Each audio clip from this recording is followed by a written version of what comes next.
যে স্বামী স্ত্রী হয়ে জিনা করার গুনাহ এটা কোন ধরনের আসতে পারে, কিভাবে হতে পারে? এটা স্বামী স্ত্রী থাকাকালীন যেমন হতে পারে, স্বামী স্ত্রী বিচ্ছেদ হলেও তেমন হতে পারে। কেমন? এখন অনেক ঘরে প্রায় বাড়ি বাড়িতে এরকম একটা জিনিস দেখা যাচ্ছে, রাগের কারণে স্ত্রীকে 3 তালাক দিয়ে ফেলেছে, রাগের কারণে স্ত্রীকে তালাক দিয়ে রেখেছে, অথচ সেই মানুষগুলো কিন্তু স্ত্রীর সাথে বিচ্ছেদ হয়ে গেছে অটোমেটিক, তারপরেও তারা একসাথে থাকতেছে। এটা জিনার গুনাহ হবে, 100% জিনার গুনাহ হবে।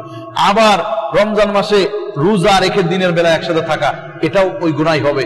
আবার স্ত্রী যখন অসুস্থ হয় তখন কিন্তু স্ত্রীর কাছে থাকা, এটাও একই রকম গুনাহ হবে।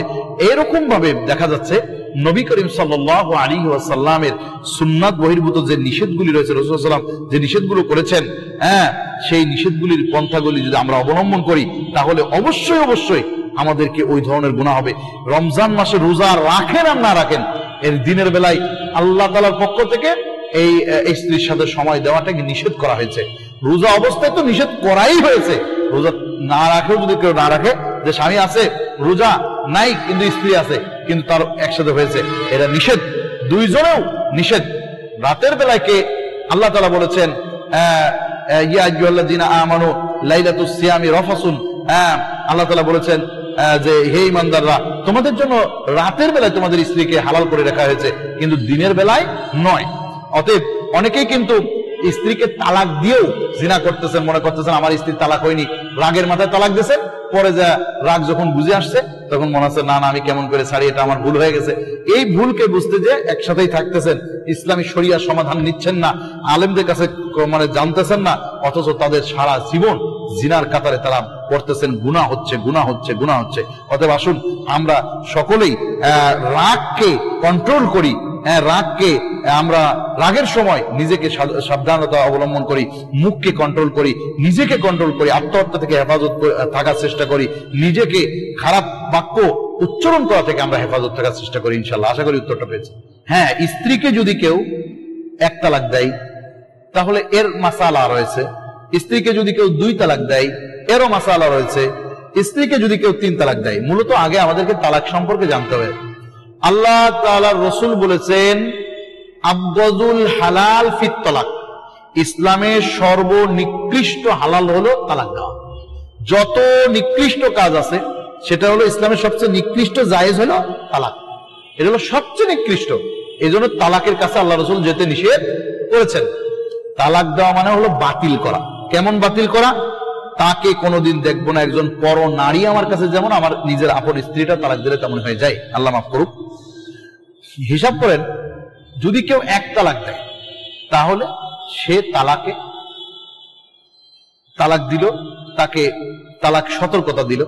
ইসলামে এই তালাকটাকে বলা হয় স্ত্রীকে আর পারতেছি না, সমাজে কিংবা স্বামী স্ত্রীর 2 গ্রুপে একসাথে বসে আর যখন হচ্ছে না, কথা শুনে না, পরকিয়া করে বিদেশে মানুষের কথা বলে বিভিন্ন ঝামেলা করতেছে, আমার কথা শুনতেছে না, সংসারের প্রতি মন নাই, সন্তানদের পালন করে না, এরকম যদি হয়ে যায় তখন 1টা তালাক দেওয়া যায় সতর্কতার জন্য, ভয়ের জন্য, যেন সে ফিরে আসে। যদি ফিরে আসে তাহলে তার দিকে সুনজর করলে, তার সাথে সময় দিলেই 1 তালাক সেটা বানচাল হয়ে যায়। কিন্তু অনেক উলামায়ে কেরাম বলছে তালাক একটা পতিত হয়েই থাকবে, সামনে আরো 2টো থাকলো, কিন্তু সে তার স্ত্রী আপন হালাল হয়ে যাবে। 2টা তালাক দিলে খুবই দুঃখজনক, এটা আরো নিকৃষ্ট হয়ে যায়। 2টা তালাক দিলে সেজন্য মানে ফিরে আসাটা বড়ই কঠিন, কারণ সাপের গর্তের মধ্যে মুখ চলে গেছে, এখন লেজটা বাইরে, এরকম। এই জন্য অনেকেই বলছেন গর্তে যখন সাপের মুখ চলে যায়, লেজ বাইরে থাকলে টেনে বের করা খুবই কঠিন। তারপরেও সুযোগ রয়েছে। 3 তালাক যদি কেউ দিয়ে ফেলে, যদি অনেকেই বলে তোর 1 তালাক 2 তালাক 3 তালাক 5 তালাক, এরপরে মা তালাক বাপ তালাক, বিভিন্ন ভাবে বকা খারাপ কথা বলে ফেলে, এরকম কথা যদি বলে ফেলে তাহলে 100% স্ত্রী তালাক হয়ে যাবে, 100%। তাতে 1 মজলিসেও হোক 2 মজলিসে হোক। আমাকে অনেকে প্রশ্ন করে, হুজুর আমরা যদি রাগের মাথায় তালাক বলি তাহলে কি তালাক হবে? আমরা তখন বলি, আপনি যদি রাগের মাথায় বিষ খেয়ে ফেলেন তাহলে কি আপনি মরবেন না? রাগের মাথায় আপনি যদি কারেন্টে সুইচের মধ্যে প্লাকের মধ্যে হাত দিয়ে ফেলেন তাহলে কারেন্ট মনে হয় আপনার সাথে ভালো ব্যবহার করবে না। সাবধান, রাগের মাথায় বিষ খাইলে যেমন বিষে কাজ করেই, রাগের মাথায় কারেন্টের মধ্যে আঙ্গুল দিলে পারে যেমন মানুষ শর্ট খেয়ে মারা যায়, ঠিক রাগের মাথায় যদি কেউ তালাক দেয় তাহলে সেটাও তালাক হবেই হবে।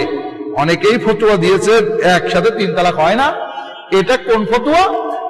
তারা বলেছেন যে নবীজির সুন্নাত হলো একসাথে তালাক দেওয়া না। নবীজির সুন্নাত হলো প্রত্যেকটা মাসে মহিলা যখন নাপাক থেকে পবিত্র হয় তখন 1 তালাক দিবে। এইরকম 3 মাসে সে 3টা তালাক দিবে। কিন্তু এটাও সত্য যে এটা সুন্নাত তরিকা, কিন্তু অনেক সময় তরিকা ব্যতীত কাজ হয়ে যায়, যায় কিনা? যেটা কেমন, যে আমার তরিকাটা হলো, আমাকে তরিকা করা হয়েছে যে 2.5 পসে জবে করা, কিন্তু আমি যদি ধারালো অস্ত্র দিয়ে 1 কোপ মারি জোরে করে, তাহলে কি আমার গরুটা জবে হবে না? এটা সুন্নাত হবে না। 1 কোপে জবে করা সুন্নাত না, কিন্তু আমি বিসমিল্লাহ বলে 1 কোপ দিয়েছি, যদিও এটা মাকরু, 100% এটা খাওয়া হালাল, কিন্তু জবে হয়ে যাবে। তাহলে হিসাব করুন, আমরা যদি তরিকা অনুযায়ী, সুন্নাত তরিকা অনুযায়ী তালাক না দিই, তবুও একবারে 1 মজলিসে দিলেও তালাক হয়ে যাবে। অতএব আমরা তালাক থেকে সাবধানতা অবলম্বন করব। আর এই নারীকে যদি কেউ 1 তালাক দিয়ে রাখে, ফিরে আনবে। 2 তালাক দিলেও ফিরে আসার সুযোগ আছে। 3 তালাক দিলে ওই মহিলাকে ফিরে আসার আর কোনো সুযোগ নাই। সে অন্য পুরুষের সাথে তার বিয়ে হবে, সেখানে ঘর করবে।